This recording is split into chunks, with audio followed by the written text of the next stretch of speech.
नमस्कार दोस्तों, स्वागत है आपका अपने चैनल श्री वॉइस स्टोरी में। चलिए आज की वीडियो शुरू करते हैं। कब तक आखिर तुम्हारे परिवार वालों को खुश करने के चक्कर में मैं अपनी इच्छाओं को मारती रहूँगी। मेरी इच्छा कोई मायने नहीं रखती तुम्हारे लिए। अगर जरा सी भी अपनी मर्जी से कुछ बदलाव कर दूँ तो घर में हंगामा हो जाता है। ऊपर से आज ये सब भारती ने अपने पति रमन से कहा। देखो भारती, तुम अब इस घर की बड़ी बहू हो। इस घर के लोगों को खुश रखना तुम्हारी जिम्मेदारी है। अगर उनको खुश रखने के लिए तुम्हें तुम्हारी कुछ इच्छाएं छोड़नी पड़ती हैं तो छोड़ दो ना। क्यों बात को पकड़ कर बैठी हुई हो? उल्टा रमन भारती को डांटते हुए बोला। इस 1 साल की शादी में मैं अपनी इच्छाएं मारती ही तो आ रही हूँ। इस तरह से मैं अपनी इच्छाओं को मारकर अपनी पूरी जिंदगी तो नहीं जी सकती, क्योंकि इतना तो मुझे समझ में आ चुका है कि एक बहू से कभी कोई खुश नहीं रहता, भारती ने कहा। भारती, क्यों बात का पतंगड़ बना रही हो? कुछ दिनों बाद तो हम वैसे भी दूसरे शहर शिफ्ट हो ही रहे हैं। फिर कुछ दिन के लिए बातों पर ध्यान देना छोड़ दूं। एक तो तुम माँ से बेवजह लड़कर आई हो, थोड़ी शांति रख लेती। ऊपर से अब बड़बड़ा भी तुम ही रही हो। रमन ने आवाज़ ऊंची करते हुए कहा। लड़कर आई हूँ, उल्टा मुझ पर ही इल्ज़ाम लगा रहे हो। तुम्हारे छोटे भाई ने खाने की थाली उठाकर मेरे ऊपर फेंक दी, वो नहीं दिख रहा तुम्हें? उसे समझाने की जगह उल्टा मम्मी जी उसका साथ दे रही थी। भाभी हूँ मैं उसकी, इज्जत की हकदार तो मैं भी हूँ। भारती ने अपनी आवाज़ ऊंची करते हुए कहा। आवाज़ ऊंची करने की ज़रूरत नहीं है तुम्हें। सिर्फ भाभी हो जाने से इज्जत की हकदार नहीं बन जाते हैं, इसके लिए इज्जत कमानी पड़ती है। क्या ज़रूरत थी तुम्हें सब्जी में टमाटर डालने की? तुम्हें पता ना, इस घर में सबको सब्जी में दही पसंद है। मम्मी घर पर नहीं थी तो थोड़ा इंतज़ार कर लेती। मम्मी आ तो रही थी ना घर पर। हमेशा तो सबकी इच्छा के अनुसार बनाती हूँ, आज अपनी इच्छा से टमाटर डाल दिए, वो भी काफ़ी इंतज़ार के बाद। तो एक दिन बिना पसंद का खाना नहीं खा सकते? जो थाली ही उठाकर मेरे ऊपर फेंक दी।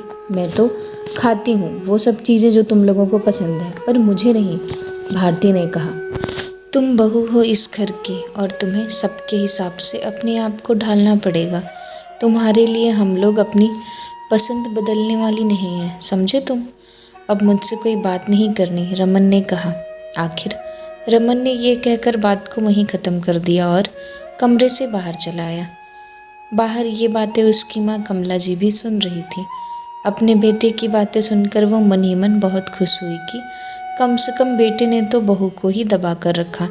अब भारती अपनी ज़बान नहीं चलाएगी।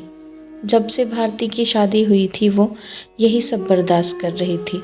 हर कोई उसे ही सुना देता था और आधे से ज़्यादा लड़ाई झगड़े की फसाद उसका देवर मनीष था। मनीष का गुस्सा हमेशा नाक पर ही रहता था। अगर उसके मन का नहीं हुआ तो बस बिगड़ जाता था और फिर जो मुंह में आता था वही बोलता था। ये तक नहीं देखता था कि भारती का ओहदा उससे बड़ा है, पर उसे समझाने की जगह रमन और कमला जी उल्टा भारती को ही डांटते थे। तू ही जानबूझकर ऐसा काम करती है कि वो बिगड़ जाता है। छोटों से अपनी इज्जत करवाना तुझे आता ही नहीं है, फिर उम्मीद करती है कि वो तेरी इज्जत करे। बस ये कहकर हमेशा मनीष के गलत को सही साबित कर देते थे। वो एक काम भी खुद से नहीं करता था, यहाँ तक कि पानी का गिलास भी उसके पास ला कर दो, कभी उठकर रसोई से खुद नहीं लेता था। आज भी बात जरा सी थी। कमला जी बाहर गई हुई थी, शाम के 7 बज चुके थे। 8 बजे तक सबको खाना चाहिए होता था। अगर थोड़ा भी लेट हो जाता तो घर में हंगामा हो जाता। भारती ने आलू की सब्जी बनाई थी, घर में दही नहीं थी, इसलिए उसने मनीष से दही लाने के लिए कहा, पर वो गया नहीं। मैं क्यों जाऊं, ये मेरा काम नहीं है, ऐसा कहकर उसने अपने कमरे का दरवाज़ा भारती के मुंह पर ही बंद कर दिया। भारती को गुस्सा तो बहुत आया, पर वो चुप गई और चुपचाप रसोई में आ गई। मम्मी जी घर पर नहीं थी। उसने सोचा, हमेशा ही दही की सब्जी बनाती हूँ, आज चलो टमाटर ही डाल देती हूँ। बहुत दिन हो गए मुझे सब्जी में टमाटर डाले हुए, शादी से पहले ही खाए थे, इसलिए उसने सब्जी में टमाटर डाल दिए। जब सब लोग खाना खाने बैठे तो सब्जी में टमाटर देखकर मनीष बिगड़ गया और उसने थाली उठाकर भारती पर फेंक दी। वो तो भारती सामने से हट गई, नहीं तो उसे लग सकती थी, लेकिन बजाय उसे समझाने के कमला जी भारती पर ही बिगड़ गई। क्या ज़रूरत थी तुझे सब्जी में टमाटर डालने की? आ तो रही थी ना मैं, ले आती दही। मम्मी जी, आप खुद अभी 5 मिनट पहले आई हो और आते ही मैंने आप सबको खाना परोसा है, तो आप बताइए कब दही लेकर आती और कब मैं सब्जी बनाती? और बजाय देवर जी के समझाने के आप मुझे ही डांट रही हैं। भारती ने भी जवाब दिया, बहू अपनी गलती मानने की जगह बस तुझसे बहस करवा लो, घर की शांति भंग कर रखी है। उसे क्या समझाऊं, वो तो अभी बच्चा है, समझ तो तुझ में होनी चाहिए। काहे का बच्चा? उसके लिए आप लड़की देख रहे हो, कल को शादी हो जाएगी तो अपनी बीवी पर भी इसी तरह थाली फेंकेगा। बहू, मेरे मुंह लगने की ज़रूरत नहीं है, मुझे तुझसे कोई बात नहीं करनी है। बड़ों की इज्जत करना तो तुझे आता ही नहीं है। पहले खुद तो दूसरों की इज्जत करना सीख, बाद में बोलना कि देवर तेरी इज्जत नहीं करता। कमल जी ने कहा तो भारती कुछ कहने को हुई, इतने में रमन ने उसे डांट दिया और कमरे में ले आया। बस उसके बाद फिर इतनी सब बहस हो गई। कई बार तो भारती मनीष के बारे में सोचती थी कि ये इंसान अपनी पत्नी के साथ कैसे एडजस्ट करेगा। कई बार झगड़ा होने के बाद अपने मायके जाने की भी सोचती, पर फिर ये सोचकर रह जाती कि एक बार इसकी शादी हो जाने दो, सब पता चल जाएगा। वैसे भी रमन का तो ट्रांसफ़र हो चुका था, कुछ दिनों बाद वो लोग वैसे भी दूसरे शहर शिफ्ट होने वाले थे, इसलिए वो चुप कर गई। क्योंकि रमन का व्यवहार जब कमला जी और मनीष आसपास नहीं होते थे तब तो सही ही होता था। आखिर कुछ दिनों बाद भारती रमन के साथ दूसरे शहर शिफ्ट हो गई। शिफ्ट होने के बाद कुछ दिनों बाद ही कमला जी ने खबर दी कि उन्होंने मनीष की शादी पक्की कर दी है और कुछ दिनों बाद ही मनीष की शादी रेवती से हो गई। शादी के बाद कुछ दिन रुककर भारती वापस अपने शहर आ गई। अक्सर भारती के दिमाग में यही चलता रहता कि बेचारी रेवती कैसे सब कुछ झेलती होगी। खैर, जब 7 महीने बाद भारती का रमन के साथ दोबारा अपने ससुराल जाना हुआ तो वहाँ का माहौल देखकर वो हैरान रह गई।